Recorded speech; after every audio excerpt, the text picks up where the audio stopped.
In a perfect world, I would just obviously go live on a farm in the middle of nowhere and have my own plants and my own sheepies and my own animals, and I probably wouldn't eat the animals because I would end up being best friends with them, and I would sleep in my bed, even the cows, and I would probably just eat chicken eggs and vegetables. Hey guys, I wanted to give you an update of how the 30-day challenge went. I did it ages ago, and the reason why I've been putting off this video is simply because I wanted to set up this beautiful, scientifically laid out, a lot like something I would do in university, and give you all the research why sugar is bad, then also say, you know, how we have to live a balanced lifestyle and here's how, blah, blah, blah, blah. I was putting it off for so long because I couldn't find the enjoyment in that. It felt like I was doing it for university, and I want this to be a fun thing that I do. I need it to be an outlet for me because I'm already doing nutrition on a day-to-day basis with clients, and I'm living in this nutrition and personal training world, and I want to share all of that with you, but at the same time I need a little bit of freedom and creativity, and I want to be relaxed in this space. I want to be really relaxed, and I just want to be chatting to you wherever you are and just explain to you how you don't need to do 30 days without sugar. I think it's a great experience to have once in your life. But I'm not gonna say you should go sugar-free for the rest of your life because it's just not maintainable. It's hard to say no to everything all the time, and I just think you can live a balanced lifestyle and have a little bit of sugar. I do think that everybody should reduce their sugar because it's in everything. If anything, this whole challenge really exposed me to sugar is in every single condiment, spread, bread even. I think if anything, you should just be more aware and try to reduce it. We all know how addictive it is. It's really hard to have a bite of something like ice cream or chocolate and put it down. It's hard to not be completely controlled by sugar. I wanted to know what it felt like without sugar being controlling over me and my thoughts and my blah. Because sugar is so easy to overeat, you're very likely to have high blood glucose levels, which means high insulin levels, which means high inflammation throughout your body, which means increased risk for diabetes and high cholesterol and all those non-communicable diseases that are killing our society at the moment. Here's what I experienced on 30 days of no sugar. I felt less cravings, obviously, which was great. I had better digestion, and now that could be less sugar. That could also be, I definitely increased my fruit and vegetable intake. I found I craved more fruit and vegetables, which was really nice. I felt a lot less brain fog because I wasn't constantly getting the sugar crashes. And if you guys don't know what a sugar crash really is, it's pretty much when your glucose gets high, your insulin gets high, like if it's all too quick, you get a huge influx of sugar into your system too quickly, the insulin will remove it from your bloodstream too quickly, and you'll end up having low blood sugar throughout your system. So that's what gives you that like shaky feeling, the dizzy feeling, the fog, and it's just because you had too much sugar. Like small amounts of sugar is okay as long as it's slowly absorbed into your bloodstream, and the way that you can slow sugar into your bloodstream is by eating it in the presence of a full meal. So for example, if you have protein, fats, and carbs all in one meal. I also found I had less bloating. I do find when I have too much sugar in one go that I end up getting bloated and uncomfortable.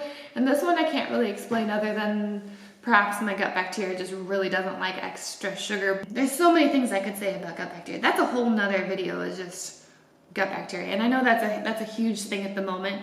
You know, everyone's like, here's how you can heal your gut bacteria. But the truth of the matter is the research is happening right now. Like, we know nothing about gut bacteria. All those fad diets to heal your gut bacteria, I mean, that's just like a tiny little top of the whole story of gut bacteria that we have no idea about. In my experience, it's not the probiotics and the prebiotics and all that crap. It's just eat a balanced diet.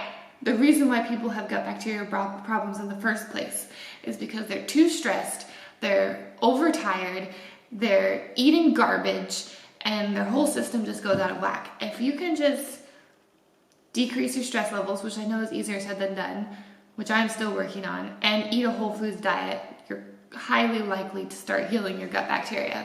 A little note on stress that I've been learning is I've been forcing myself to do yoga, and I'm only starting with 20 minutes. Legit started with yoga today. And I battled in my mind for that 20 minutes, like, oh my gosh, this is so boring.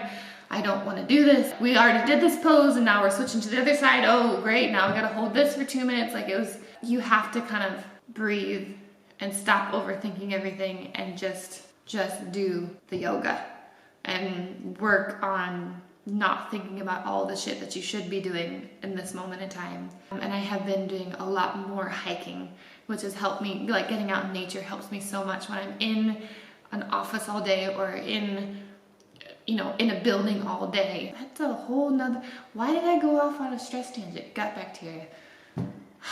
Okay, and then I wanted to take you on a little note about my current goals. I have constantly been trying to lose weight my whole life. Of course, when I first started to try to lose weight when I was, like 18 or something, what do? You crash diet.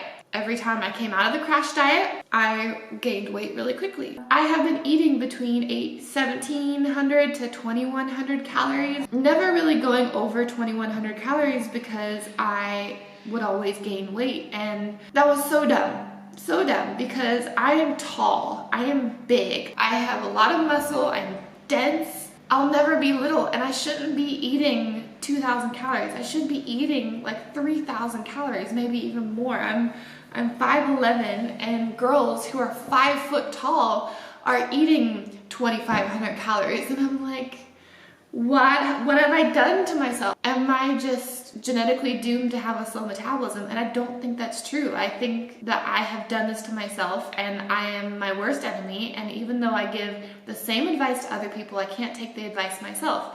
I should be eating more, and no wonder my energy levels have been so low. No wonder my brain is so slow and ADD and foggy all the time. Like, I'm constantly focused on when's the next time I get to eat because I'm scared I'm gonna gain weight. I'm done trying to lose weight, especially for this year. So obviously with my powerlifting, I wanna be in the 84 kilo weight class next year, but that's not till next year. I have a whole 6 to 8 months to get my metabolism in check and potentially gain, I want to say eat more and lose weight, but I just don't know if that's going to happen. But I do know that if I can get my metabolism moving quicker, then I'll be able to have a better level of fitness, better level of strength.